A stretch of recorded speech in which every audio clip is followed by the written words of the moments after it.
পাখি বিজ্ঞানী লেখক জনাব ইনামাল হক। ইনামাল হক পাখি বিশেষজ্ঞ হিসাবে তিনি আমাদের কাছে পরিচিত, ব্যাপক পরিচিত। তার নাম শ্রদ্ধার সঙ্গে উচ্চারিত হয়। একই সঙ্গে তিনি ভ্রমণবিদও বটে, তিনি লেখালেখিও করেন। তিনি অ্যান্টার্কটিকা মহাদেশ ভ্রমণ করেছেন। আপনি মুক্তিযুদ্ধে সক্রিয়ভাবে অংশগ্রহণ করেছিলেন। পাকিস্তান বিমান বাহিনীর অফিসার ছিলাম আমি, এবং বাংলাদেশ যখন স্বাধীন হয়েই গেছে বলা যায় কাগজ কলমে, কিন্তু প্রকৃতপক্ষে হয়নি, তখন আমরা বাঙালি বলেই আমরা পাকিস্তানে ছিলাম। আমরা আর বাংলাদেশে আসার কোনো সুযোগ ছিল না। আমাদেরকে গৃহবন্দী কিছুদিন রেখেছে, তারপরে জেলখানাতেই নিয়ে গেছে। সেখানে 2 বছর জেলখানাতে ছিলাম। জেলের অভিজ্ঞতাটা কেমন ছিল? জেলের অভিজ্ঞতা খুবই ভালো অবশ্য, কারণ আমরা ঠিক অন্য জেলের কয়েদির মতো না। কয়েদির জীবনও খুব খারাপ না, কিন্তু যে কয়েদির জীবনে অপরাধের গ্লানি নেই তার জীবন কষ্টের না। জেলে একটা সবচেয়ে বড় সুবিধে হলো অফুরন্ত সময় আছে আপনার হাতে। আমাদের সঙ্গে 30 জন ডাক্তার ছিলেন সেনাবাহিনীর, বিমান বাহিনীর। বাঙালি অবিবাহিত, আমরা সব এক জেলে ছিলাম। আমরা পত্রিকা লিখতাম, হাতে লিখে পত্রিকা বের করতাম। জেলের দিনগুলো থেকে আপনার একবারও মনে হয়েছিল যে আপনি প্রকৃতি নিয়ে কাজ করবেন, পাখি নিয়ে কাজ করবেন? প্রকৃতির সঙ্গে, পাখির সঙ্গে কিন্তু আমি শৈশব থেকেই। আমার 5 বছর বয়স, তখন আমাকে গ্রামে পাঠিয়ে দিয়েছিল আমার বাবা মা শহরে থাকতেন, কিন্তু আমি গ্রামের বাড়িতে। আমার গ্রাম হলো কুষ্টিয়ার একটি গ্রাম, যেটা রবীন্দ্রনাথের কুটিবাড়ি থেকে 6-7 কিলোমিটার দূরে। আমাদের বাড়ির কাছে যে বাজারটি জানিপুর, এই জানিপুরে বহু রাত রবীন্দ্রনাথ কাটিয়েছেন, ওনার বজরাতেই। কিন্তু একটা বর্ধিষ্ণু অঞ্চল ছিল, হিন্দু প্রধান জানিপুর, ফলে বহু কবিতার নিচে আপনি দেখবেন জানিপুর লেখা আছে। তো সেই গ্রামে আমি বড় হয়েছি। এক বাড়ি থেকে আর এক বাড়িতে আপনি চট করে যেতে পারতেন না। আপনার বাড়ির পাশে যে আম বাগান, সেটা পার হতে হবে, তারপরে বাঁশঝাড়, সেটা পার হবেন, তারপরে কবরস্থান। এমনই একটা সুন্দর গ্রাম। আমরা যে ক্রমশই আমাদের প্রকৃতিকে ধ্বংস করছি, আসলে আমাদের ভবিষ্যৎ কি? প্রকৃতির ধ্বংস বহু আগে থেকে শুরু করেছে মানুষ। 10,000 বছর ধরে 10,000 বছর ধরে আমরা চাষবাস করি, তার আগে করিনি। শিকার করে অথবা সংগ্রহ করে জীবন কাটিয়েছি। কিন্তু চাষবাস যখন শুরু হয়েছে, তখনই আমরা মাটি উল্টে ফেলেছি, পশু এনে গৃহপালিত করেছি, গাছ এনে গৃহপালিত করেছি। গাছও কিন্তু আমাদের গৃহপালিত, আমাদের তৈরি করা কৃত্রিম গাছ। আম, কাঁঠাল, জাম সবই কৃত্রিম, কিন্তু এটা প্রকৃতির নয়। প্রকৃতি আছে যেগুলো বেঁচে দেখুন, তারা ভিন্ন রকমের। আমাদের উড়ি আম আছে বাংলাদেশে এখনো। সব গাছই কিন্তু প্রকৃতির গাছ, কিন্তু আমরা যখন গৃহপালিত করি, তার চেহারা আমরা বদলে দিই, তার গুণাগুণ অন্যরকম হয়ে যায়, সেও কিন্তু প্রকৃতির শত্রু হয়। গাছ মাত্রই কিন্তু প্রকৃতি বন্ধু নয়। এখন এটা নতুন কথা সারা পৃথিবীতে আছে, বাংলাদেশে এখনো বলা হয় না। সেটা হলো সবুজ মরুভূমি। আপনি যদি গাছ লাগান, যদি আম গাছ লাগান, ওটার নাম সবুজ মরুভূমি, কারণ ওটা প্রকৃতির গাছ না। প্রকৃতি এরকম লাগায় না। আমরা যত গাছ লাগাই, এটাও কিন্তু প্রকৃতির বিরুদ্ধে। প্রকৃতির গাছ যদি আমরা রক্ষা করি তাহলে ভালো। যে গাছ নিজে থেকে হয়েছে, ওকে বেশি সম্মান করুন। ওর নাম কি জানেন তো বাংলাদেশে? আগাছা। সবচেয়ে মূল্যবান তাহলে পৃথিবীর জন্য আগাছা। এখন বলতে হচ্ছে কেন? যে আমরা শেষ সীমায় এসে গেছি। এখন সবকিছুই সম্বন্ধে লোককে বলতে হবে, সজাগ করতে হবে। ফসিল ফিউল, হাইড্রোকার্বন পোড়ানো হয় চরমভাবে, কিন্তু তারপরেই বলতে হবে আমাদের গৃহপালিত পশু দিয়ে, তারপরেই বলতে হবে আমাদের গৃহপালিত গাছপালা দিয়ে। আমার আম গাছ এবং আমার ধান গাছ কিন্তু সর্বৈবভাবে কাম্য কিংবা ভালো নয়। অনেক আম গাছ একসাথে আছে, অনেক কাঁঠাল গাছের সঙ্গে আছে। এটা কি ক্ষতি প্রকৃতিতে আমরা চাপ ফেলছি? হ্যাঁ, আম গাছ হলে পরে তো সে আলোক সংশ্লেষণ করছে, সে অক্সিজেন তৈরি করছে, সে অন্য গাছের মতোই, ঠিক মতোই না, অন্য কাছাকাছি। ধরুন শৈবাল অনেক বেশি কিন্তু অক্সিজেন তৈরি করে আম গাছের চাইতে। সেই জন্য আপনার ওই যে আপনার ডোবা, একটা খানা ডোবার মধ্যে যে দলপানা হয়ে আছে, সে কিন্তু অনেক 5 গুণ বেশি আম গাছের চাইতে ভালো, যদি আপনি অক্সিজেন তৈরির কথাই বলেন এবং কার্বন শোষণের কথা বলেন। কার্বন শুষে নেয় বাতাস থেকে উদ্ভিদ, কিন্তু কোন উদ্ভিদ? যে উদ্ভিদকে আমরা এই যে বললাম আগাছা, ফালনা গাছ, তারা অনেক বেশি আমার গৃহপালিত গাছের চাইতে, আম কাঁঠালের চাইতে। ধরুন আপনি ধান লাগিয়েছেন ক্ষেতে, ওই ক্ষেতে কত জাতের পোকামাকড় থাকবে। আপনি ধরুন আপনি কীটনাশক দিলেন না, তারপরেও পোকামাকড় কম থাকবে। একটা ঘাস বনে যত থাকবে, যত রকমের প্রজাপতি, যত রকমের পোকামাকড় থাকবে, সেটা ধান খেতে থাকবে না। যেহেতু ধান খেতে এক রকমের গাছ, ওই গাছে যে পোকামাকড় পাখি তারা ওই আসতে পারে, তারাই আসবে, সীমিত হয়ে গেল না? তার মানে প্রাণ বৈচিত্র্য কমে গেল। আমরা যখনই আমাদের গাছ এক নাগাড়ে অনেক দূর লাগিয়ে দিব, প্রাণ বৈচিত্র্য নষ্ট হয়ে যাবে। প্রাণ বৈচিত্র্যের উপরেই তো আমরা টিকে আছি। সেই জন্যই আমরা যদি এক নাগাড়ে এক গাছ লাগিয়ে যাই, আমাদের বিপদ। আপনি অ্যান্টার্কটিকা মহাদেশ ভ্রমণ করেছেন। অ্যান্টার্কটিকা মহাদেশ আপনারা জানেন যে এককালে আমাদের ভারতবর্ষের সঙ্গে লাগানো ছিল, কিন্তু দুটো আলাদা হয়ে গেছে। Madagascar, Africa, Antarctica, south America এক জায়গায় ছিল। এই সেদিনকার কথা, 20 কোটি বছর আগের কথা। সরে সরে যে একেবারে এখন দক্ষিণ মেরুর কাছে চলে গেছে। মেরুতে গেলেই খুব ঠান্ডা হয়ে যায় জায়গাটা, কারণ ওখানে রোদ পৌঁছায় না। রোদ তো তির্যকভাবে যাচ্ছে, ফলে আমাদের এই বিষুব রেখা, দুই রেখার মাঝখানে রোদ যেরকম কড়া, তা তো আর হবে না। যত উত্তরের দিকে অথবা দক্ষিণের দিকে যাবেন, রোদ কম। সুতরাং দুই মেরুতে ঠান্ডা। অ্যান্টার্কটিকাও ঠান্ডা হয়ে গেছে। অ্যান্টার্কটিকা কিন্তু ঘন সবুজ ছিল 15 কোটি বছর আগে। পৃথিবী তো 400 কোটি বছরের পুরনো। পৃথিবীতে প্রাণ আছে, প্রাণী আছে 350 কোটি বছর ধরে। অ্যান্টার্কটিকা এখন গাছহীন, প্রাণহীন প্রায়। মানুষ এর অস্তিত্বই জানতো না, সম্প্রতি আবিষ্কৃত হয়েছে। মানুষ যেতে শুরু করেছেও মাত্র 120 বছর ধরে। একেবারে কেন্দ্রে গেছে যে প্রথম মানুষ, যিনি এই সেদিনকার কথা 1911 সালে। ওই আকর্ষণটা আছে এখন, যেখানে যেহেতু কোনো মানুষের বসতি নেই, ওখানে গেলে বেশিক্ষণ থাকা যায় না, বেশি দিন না। কোনো মানুষই 1 মাসের বেশি থাকে না। বিজ্ঞানীরা যায় 1 মাস কাজ করে এবং তারপরে চলে আসে। আমার মতো শৌখিন মানুষ, যার কোনো কাজ নেই, সে যেতে শুরু করেছে অনেক পরে, ভ্রমণে আর কি, যারা যেখানে আপনি টাকা দিয়ে যেতে পারেন, এরকম শুরু হয়েছে। বেশ কিছু পরে জাহাজে নিয়ে যায়, আপনি নিচে নেমে ঘুরে বেড়াবেন বরফের মধ্যে কিছুক্ষণ, তারপরে এসে আবার জাহাজেই আশ্রয় নেবেন। আমার এক বস ছিলেন, ব্র্যাকে আমি কাজ করতে শুরু করেছি কেবল। ওখানে যিনি আমার বস, সেগুলো বলেন কি, আপনি অ্যান্টার্কটিকা থেকে ঘুরে এসছেন, আপনি সাংবাদিকদের সঙ্গে কথা বলবেন না? আমি না না, সাংবাদিকদের সঙ্গে কি বলার আছে। আমি গিয়েছিলাম পেঙ্গুইন দেখতে, জীবনে দেখিনি, আমার শখ ছিল, দেখেছি, ছবি তুলেছি, মহা আনন্দ। পরের দিনই এক সাংবাদিক এসে হাজির, তার কাছে আমি কাহিনীটা বললাম। আমার যে নোট ছিল, প্রতিদিনের যে জার্নাল লিখেছিলাম, সেটা ওনাকে দিলাম, উনি ছাপালেন। খুবই হইচই পড়লো। তখন আমি বুঝতে পারলাম যে বাংলাদেশে অনেকেই এটা অ্যান্টার্কটিকা ভ্রমণ করেননি এবং খুব চাঞ্চল্যকর। তাই আমার প্রদর্শনী হয়েছিল ছবি, অ্যান্টার্কটিকার ছবি দিয়ে। প্রথম ছিল আপনার, মানে আপনার আগে কেউ ভ্রমণ করেনি? এটা জানি না, কারণ ভ্রমণ করলে জানা যায় না। হিমালয়ে যারা যাচ্ছে কোনো তালিকা নেই, আপনি জানতে পারবেন না হিমালয় কে গেছে।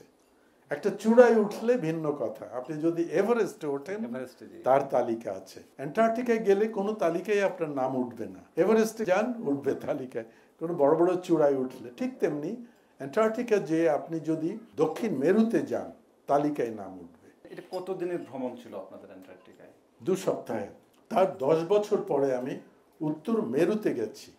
এই মেরু কিন্তু আলাদা, এখানে তালিকা আছে। মেরুতে যে আমরা প্রথম বাংলাদেশ থেকে তা বলতে পারি, কারণ ওখানে তো তালিকাই রয়েছে। বাংলাদেশ থেকে আমরা 2 জন গিয়েছিলাম, আমি আর তারেক অনু। আমরা প্রথম গিয়েছিলাম 2007 সালে এবং এর পরেও কেউ যায়নি বাংলাদেশ থেকে ওখানে। সবচেয়ে গুরুত্বপূর্ণ কি, যে মানুষ হিসেবে প্রথম গেছে। দক্ষিণে যে অ্যান্টার্কটিকা, আপনি জানেন, দক্ষিণে অ্যান্টার্কটিকা চলে গেছে, একটা মহাদেশ, খুব বড় মহাদেশ, ইউরোপের চেয়ে বড়, অস্ট্রেলিয়ার চেয়ে বড়, এবং সবচেয়ে উঁচু মহাদেশ। কিন্তু সমুদ্রপৃষ্ঠ থেকে ধরেন অ্যান্টার্কটিকা সবচেয়ে উঁচু, সব মাটি ঢাকা, বরফে ঢাকা। কতখানি বরফে ঢাকা, কতখানি পুরো এই বরফের চাদরটা 3 কিলোমিটার গভীর। 3 কিলোমিটার, অনেক জায়গায় এর চেয়েও বেশি। কিছু কিছু জায়গায় আছে যে হিমবাহ ভেঙে পড়ে গেলে নিচের পাথর মাটি বেরিয়েছে, যে জায়গাটা ব্যবহার করে ওখানকার বিরল প্রাণীরা। উত্তর মেরুতে কিন্তু কোনো মাটি নেই, সমুদ্র। এটা উত্তর মহাসাগর, পুরোটাই একটা বিশাল মহাসাগর। এর চারিদিকে কি আছে, একদিকে গেলে কানাডা পাবেন, আরেকদিকে রাশিয়া, আরেকটা ইউরোপের একটু শেষ প্রান্ত, সামান্য ভূমি নরওয়ে, সুইডেন আর ফিনল্যান্ডের কোনা, তারপরেই মহাসমুদ্র। এই মহাসমুদ্রটাই কিন্তু বরফ জমে আছে, পানিটা জমে উপরের ভাসমান বরফ, বরফ তাপ অপরিবাহী, নিচের পানি তরলই থেকে যায়, ওপরে ভাসমান বরফ। এই হলো আপনার উত্তর। এবং এর কেন্দ্রে হলো মেরু। যিনি প্রথম গেছেন, পিয়ার, আমেরিকান একজন নেভাল অফিসার, কুকুরটানা স্লেজে। ওই ইনুইট যারা ওই রকম জায়গাতেই থাকে বরফে, ইনুইটদেরকে নিয়ে যারা স্লেজেই চলাফেরা করেন, কুকুরে টেনে নিয়ে যায় একটা হালকা কাঠের একটা ফ্রেম বানিয়ে, ওর ভেতর একটা ইজি চেয়ারের মতো। আমি ওটা নিয়ে একদিন ভ্রমণ করার সুযোগ পেয়েছিলাম উত্তর মেরুতে ফেরার পথে। পিয়া গিয়েছিল, দিনের পর দিন যেতে যেতে মেরুর খুবই কাছাকাছি উনি চলে গিয়েছিলেন, এবং ওই জন্যই ওনাকেই প্রথম মানব ধরা হয় পৃথিবীতে স্থায়ী একটা জায়গা। কিন্তু পৃথিবীর উপরে ভাসমান বরফে যদি আপনি যান, সেখানে তো আর জায়গাটা স্থায়ী না। এই জন্যই দক্ষিণ মেরু, অ্যান্টার্কটিকাতে কিন্তু আপনি একটা সাইনবোর্ড দিতে পারেন দক্ষিণ মেরু। উত্তর মেরুতে তা করতে পারবেন না। বরফের উপরে করলে ও তো সবসময় নড়ছে। এটা ভাবেন যে আপনি একটা জাহাজে আছেন সমুদ্রের মাঝখানে, ওইখানে কোনো কিছুই নির্দিষ্ট নয়। আমরা গেছি খুব সহজে, আমাদেরকে প্লেনে নিয়ে যাওয়া হলো আর হালকা প্লেন নামানো হয়। শুধুমাত্র রাশিয়ান কিছু পাইলট এই কাজটা করতে পারে। বছরে মাত্র একবারই এটা করা হয়, মার্চ মাসে। সবচেয়ে ঘন শক্ত হয় ডিসেম্বর মাসে। ডিসেম্বর মাসে ওখানে এত অন্ধকার, একেবারে রাতের মতো নয়, কিন্তু বেশ অন্ধকার। তো বরফও বেশি পাতলা না, আবার দিনের আলো আছে। সেটা হলো মার্চ মাস। তাই মার্চ মাসে ওখানে প্লেন নামানো হয়। এটা আয়োজন করে একটা সংস্থা। ওখানে শুধু একটাই, যে ম্যারাথন দৌড়ানো হয়। এটা একটা বাহাদুরি। লোকে ম্যারাথন দৌড়ে বলতে চায় যে আমি দৌড়েছি। তো আমাদের যেতে হলে আমাদের ম্যারাথন দৌড়াতে হবে, কারণ ওইটাই একমাত্র উপায় উত্তর মেরুতে যাবার। আরেকটা উপায় আছে, সেটা হলো স্কি করা। স্কি কম্পিটিশন হয়। আপনি ধীরে ধীরে গেলেও হয়েই গেল, আপনার 42 কিলোমিটারই তো হাঁটতে হবে। উত্তর মেরু আর এই আমি যে দক্ষিণে অ্যান্টার্কটিকা গিয়েছিলাম, এই দুই ভ্রমণের মধ্যে বিশাল পার্থক্য আছে। উত্তর মেরুতে শুধু আমি গিয়েছি এই বাহাদুরিটা করা ছাড়া, কারণ ওখানে কিছু দেখা যায় না। অ্যান্টার্কটিকা কিন্তু ভিন্ন। অ্যান্টার্কটিকা আপনি বারবার যেতে পারেন, আপনি প্রাণ ভরে যাবে প্রাণী দেখে। কারণ ওখানে যে প্রাণীর যে জগৎ, সেটা পৃথিবীতে আর কোথাও নেই। আমাদের বাংলায় নাম নেই, ইংরেজিতে বলে পেলাজিক। সমুদ্রেই তাদের জীবন, তাদের মাটি প্রয়োজন শুধু বাচ্চা দেওয়ার জন্য। নভেম্বর থেকে শুরু হয়, নভেম্বর, ডিসেম্বর, জানুয়ারি, ফেব্রুয়ারি, মার্চ, এই 5 মাস প্রাণ চাঞ্চল্যে ভরা। আপনি যে কোনো জায়গায় দাঁড়াবেন, আপনার চোখের সামনে 10 লক্ষ পেঙ্গুইন দেখতে পাবেন। 1 কোটি দেখারও সুযোগ পাবেন হয়তো। পাখির সঙ্গে এই সামগ্রিক কার্যক্রমের সঙ্গে আপনি কিভাবে জোড়ালেন? আমি কিন্তু ছোটবেলা থেকেই পাখি প্রেমী। পাখি ঘুরে ঘুরে দেখা শখটা, সেটা শুরু হয়েছে অনেক পরে, যখন আমি অনেক বড় হয়েছি, ঢাকায় এসেছি। তখন পাখি দেখা একটা শখ। এই শখটা অনেক উন্নত হয়েছে অন্য দেশে, ইউরোপে, আমেরিকায়। আমাদের দেশে সেটা হয়নি, কারণ বিদেশিরা এটা 100 বছর আগে থেকে এটা করছে। পাখি দেখতে জঙ্গলে যেতে হয়। ঢাকা শহরে হয়তো 150 প্রজাতির পাখি আছে, তার বেশি দেখা সম্ভব হবে না।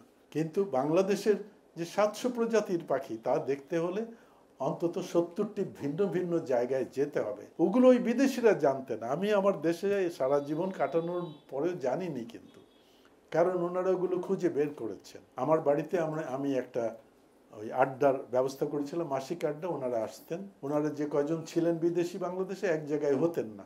আমার বাসায় আমি এই আড্ডাটা করাতেই ওনারা আসতেন। পেঁচার ডাক, অলক্ষী, পেঁচার ডাক একটু মানুষের জন্য দুঃসংবাদ নিয়ে আসে। এই ধরনের প্রবাদগুলো কি আপনি কিভাবে দেখেন? আমাদের দেশে এই অঞ্চলে শ্রীলঙ্কা থেকে শুরু করে ভারত, বাংলাদেশ, বেঙ্গল, এখানে এই প্রবাদগুলো খুবই দুঃখজনক। পাখির জন্য ক্ষতিকর, মানুষের জন্য। দুর্ঘটনাক্রমে এগুলো সব খারাপ সংকেতই বয়ে নিয়ে আসে। ইউরোপে বেশিরভাগ জায়গায় তা নয়। পেঁচা হলো ভালো, বেশিরভাগ জায়গায় পেঁচা যদি দেখে তাহলে আপনার দিনটা ভালো যাবে। ওটা ভুল। আপনি পেঁচা দেখেন কি না দেখেন, তার উপরে আপনার দিন ভালো না মন্দ যাবে তার কোনো সম্পর্ক নেই। কিন্তু ওনারা বলতেন পেঁচা দেখা ভালো। পৃথিবীর বহু দেশেই তাই, আমাদের হলো উল্টো। কোনো কোনো পেঁচা যদি ডাকে, আপনার ঘরে কেউ না কেউ মরে যাবে, এবং আসলেই মারা যেত। আমি এ নিয়ে অনেক লেখালেখি করেছি। তখনকার দিনের কথা, বাচ্চা কাচ্চা অসুখ বিসুখ লেগেই আছে, ডাক্তার নেই, ওষুধ নেই। ধরুন আজ থেকে 100 বছর আগের কথাই ভাবুন। আপনার বাচ্চাটার জ্বর এবং অনেক তাপ, বাবা মা পাশে বসে আছে, পাশের গাছে একটা পেঁচা ডাকলো টু, জোড়াকে কাছে রাখতে হবে তো, সেই জন্য এই আওয়াজটা দেয় ছেলেটা, বাঙালির কাছে এটার অর্থ হলো নিম। পাখির শব্দ আর মানুষের শব্দের মধ্যে অনেক তফাৎ বলে আমরা বহু রকমের ব্যাখ্যা করতে পারি। কেউ বলে কেউ কু, কেউ বলে টু। বাঙালির কাছে মনে হয়েছে নিম, এই জন্যে নিম প্যাঁচা। সে বলছে নিম, অর্থাৎ মানে নিমু, মানে নিয়ে যাব, নিজেরা বানাইছে, প্রাণ নিয়ে যাব।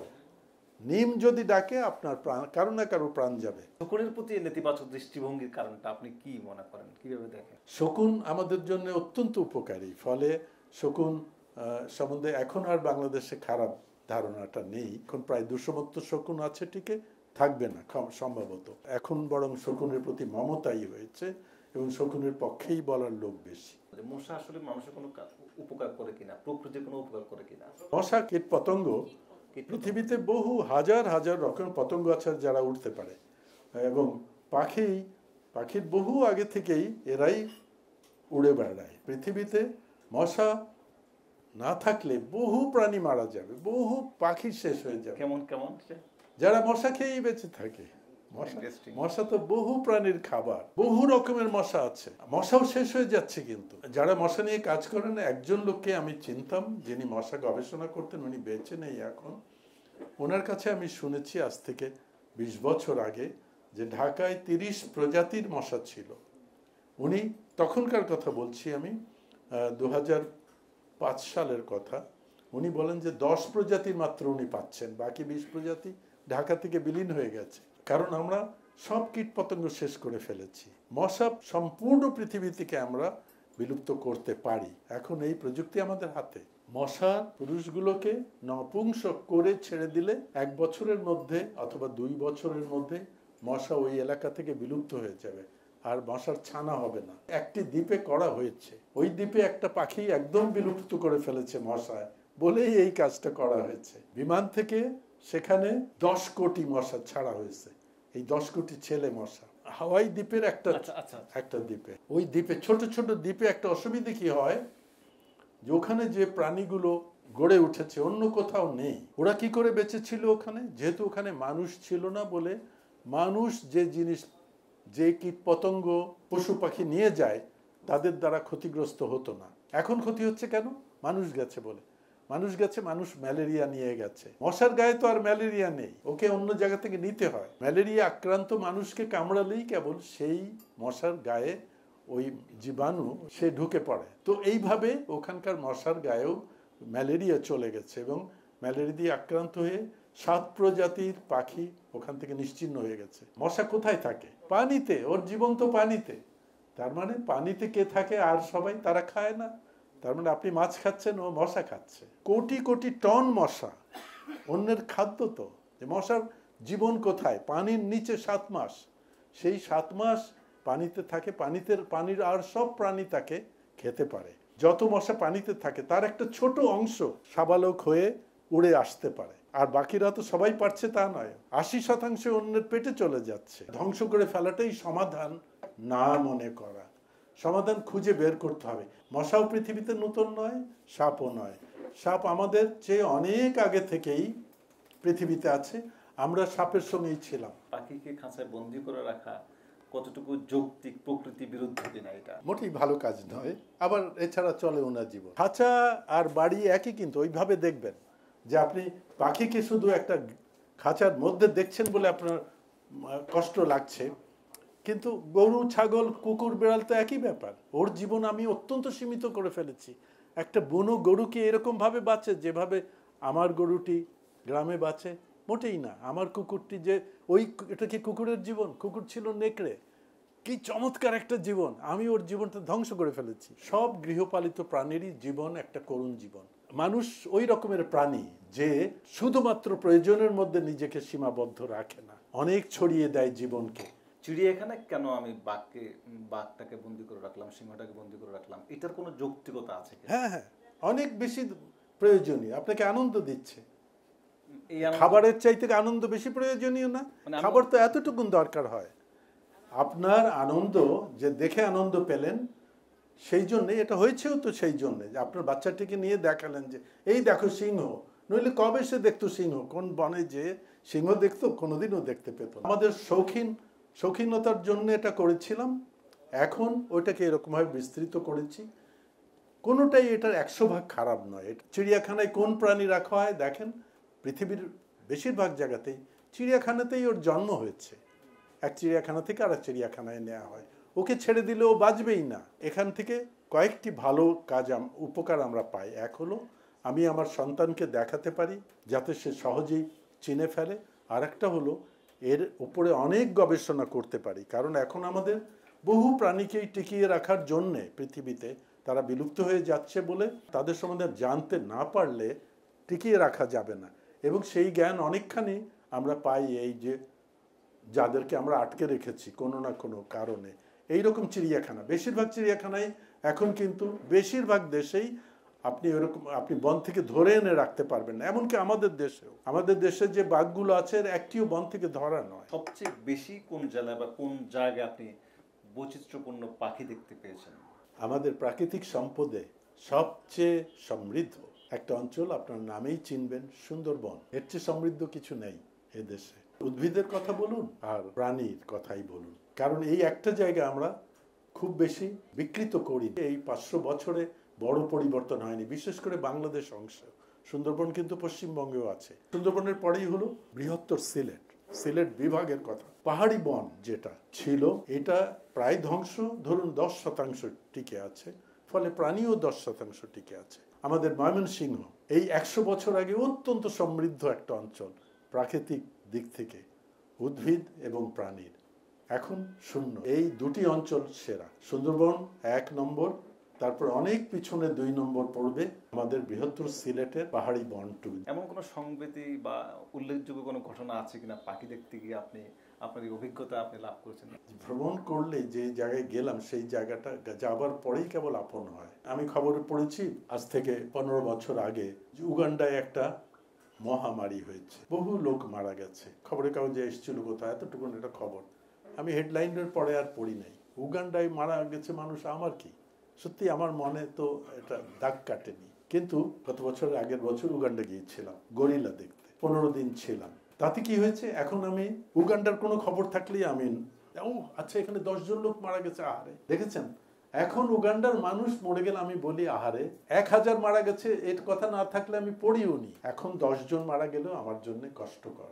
যত বেশি ভ্রমণের সুযোগ মানুষ পায় পৃথিবীটা তত আপন হয়। উত্তর মেরু থেকে ফিরে এসে ওখানে অপেক্ষা করছি বিমানের জন্য, 8-9 দিন আমাকে অপেক্ষা করতে হবে। আমি একদিন টাকা দিয়ে স্লেজ ভাড়া করলাম। শহরটির মেইন রোড হলো 1 কিলোমিটার। ওই শহরে একটা সাইনবোর্ড লাগানো আছে, মেরু ভালুক হতে সাবধান। ওখান থেকে কুকুর টানা স্লেজে আমি একটা দিন পাহাড়ে যাব বলে টাকা দিলাম। পোশাক ওই রকম একেবারে নভোচারীদের মতো, কোনো বাতাস যেন ঢুকতে না পারে।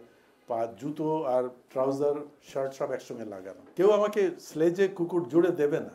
আমাকে একটা গাড়ি নিয়ে ওখানে কুকুর, যেখানে সব কুকুর রাখা আছে ওখানে নামিয়ে দেবে। আমার 6টা কুকুরের নাম লেখা আছে। ওই কুকুরগুলো নিয়ে আমি স্লেজে লাগাবো এবং আমি চালিয়ে চলে যাব সারাদিন, যেখানে খুশি যাই, ফিরে আসবো। 15 মিনিটের আমাদের একটা ক্লাস নেওয়া হয়েছে যে শিখিয়ে দেওয়া যে কেমন করে কুকুর জুততে হবে স্লেজে, স্লেজ কি করে চালাতে হবে, কুকুরকে কি করে বলতে হবে যে ডাইনে যাও, বায়ে যাও, থামো, চলো। এই 4টে মাত্র নির্দেশ দিতে হবে। কিভাবে স্লেজে জোড়ার আগে যে কুকুরের পাশে বসতে হবে, প্রত্যেকটা কুকুরের পাশে 1 মিনিট বসতে হবে। 1 মিনিট না বসলে সে বন্ধু বানাবে না তোমার। যে যত ঘেউ করছে, যত তাড়া করতে আসছে, তাকে বেশি সময় দিতে হবে। তার কাছে আস্তে আস্তে গেলে সে বন্ধু বানিয়ে নেবে। এবং নির্দেশ হলো এক স্লেজের কাছে আর এক স্লেজ যেতে পারবে না, তাহলে ভয়ঙ্কর লড়াই হবে। সুতরাং আমরা একজনের পিছনে আরেকজন যাব, কিন্তু দূরে থাকবো। সামনের ওটা থেমে গেলে আমাকে বহু আগেই থেমে যেতে হবে। থেমে যাওয়ার নিয়ম হলো বড় একটা লাঙলের মতো হাতে দেয়া থাকে, ওইটা বরফের মধ্যে গেঁথে ফেললে কুকুর বাধ্য হয়ে যায় থামতে। ওইটা উঠিয়ে ফেললেই কুকুর দৌড় দেয়। ডাইনে যাও, বাঁয়ে যাও বলতে হবে কি করে। স্লেজে একদিকে বাম দিকে হেলে গেলে, যেহেতু এখানে দড়ি বাঁধা আছে, ও টের পায় যে আমি বাম দিকে হেলে গেছি, ও বাঁয়ে যেতে থাকে। ডান দিকে হেলে গেলে ডাইনে যেতে। বাস। পৃথিবীর 75%, তার মানে 3/4 পাখি পোকা খায়। পোকা খায় বলেই মাছরাঙা মাছ খায়। মাছ খাওয়ার ফলে কি আমাদের মাছ কমে গেছে? কোন মাছটা সে খায়? যেটা দুর্বল, অসুস্থ, সেটাই তো। তাতে কি মাছের উপকার হচ্ছে না অপকার হচ্ছে? যারা মাছ পালেন, অল্প জায়গায় বেশি মাছ রাখেন, তারাও জানেন এটা, যে মাছরাঙা আর পানকড়ি আসলে ক্ষতির চেয়ে লাভ বেশি। খারাপ মাছগুলোই তারা খেয়ে ধরে নিয়ে যায় বলে রোগ কম ছড়ায়। আপনার ভবিষ্যৎ কোনো পরিকল্পনা আছে কিনা? 10 বছর করে একটা খুব হালকা একটা ছায়া পরিকল্পনা বলতে পারেন থাকে। এখন যেহেতু আমার সামনে 10 বছরও নেই বলে এমন পরিকল্পনাও নেই। মৃত্যুকে আপনি কিভাবে দেখেন? মৃত্যু আমাদের জীবনের অঙ্গ। এখানে এমন কেউ নাই যিনি মারা যাবেন না। জীবনের শেষ হলো মৃত্যু। আমি মনে করি এটা একটা খেলার মতো। আমি শুধু একটা খেলা শুরু হয়, এটা শুরু আছে, সবাই জানে শেষ আছে। শেষ হয়ে গেলে তো বলেন না যে ফুটবল ক্রিকেট খেলাটা মরে গেল, মোটেই না, শেষ হলো। আমাদেরও জীবন শেষ হবে, আমি মারা যাব না। আপনি কি জীবন নিয়ে তৃপ্ত? খেলার তো তবু একটা অঙ্ক দিয়ে জিত হার আছে, জীবনের তো এই অঙ্কটাই নেই। কোনো জীবনের জিত নেই। জীবন নিয়ে তৃপ্ত অতৃপ্ত হওয়ার কোনো কথাই ওঠে না। আপনি যদি জীবন পেয়ে থাকেন, মহাভাগ্যবান আপনি। কারণ আপনি ভেবে দেখুন, সেই লক্ষ কোটি যারা জীবনটা পাই নাই, সে জন্মাই নাই, সবসময় মনে করবেন কি ভাগ্যবান আমি যে একটা জীবন পেয়েছি।